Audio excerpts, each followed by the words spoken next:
Parcel unboxing করতে যে এটা কি হলো আমার সাথে। গাইস আজকে আমি ভিডিও এডিটিং করছিলাম আর তখনই হঠাৎ করে আমার কাছে একটা ফোন আসে আর বলে যে আমার একটা পার্সেল আসছে, কিন্তু এটা তো আজকে আসার কথা ছিল না। তো যাই হোক চলো এটাকে এখন চলে যখন আসছে রিসিভ করতে যাই।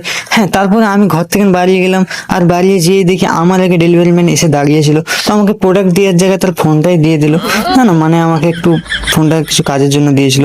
তো গাইস তারপরে আমি তাকে পয়সাটা পেমেন্ট করে দিলাম আর সেও আমাকে কিছুটা পয়সা ব্যাক দিয়ে দিল। তারপরে প্রোডাক্ট আনলাম আর গাইস প্রোডাক্টটা নিয়ে আমি চলে এলাম সোজা ঘরে আর এসেই প্রোডাক্টটাকে আমি ছিঁচে ফেলে দিলাম। না চলো এটাকে তো আনবক্সিং করতে হবে। হ্যাঁ, তারপরে বসে গেলাম এটাকে আনবক্সিং করতে। তো দাঁতে দাঁত চেপে এটাকে আনবক্সিং করছিলাম আর তারপরে বেরিয়ে গেল এরকম একটা চিকচিকেন। তো এটা তো দরকার নেই তাই এটাকে ফেঁকে দিলাম।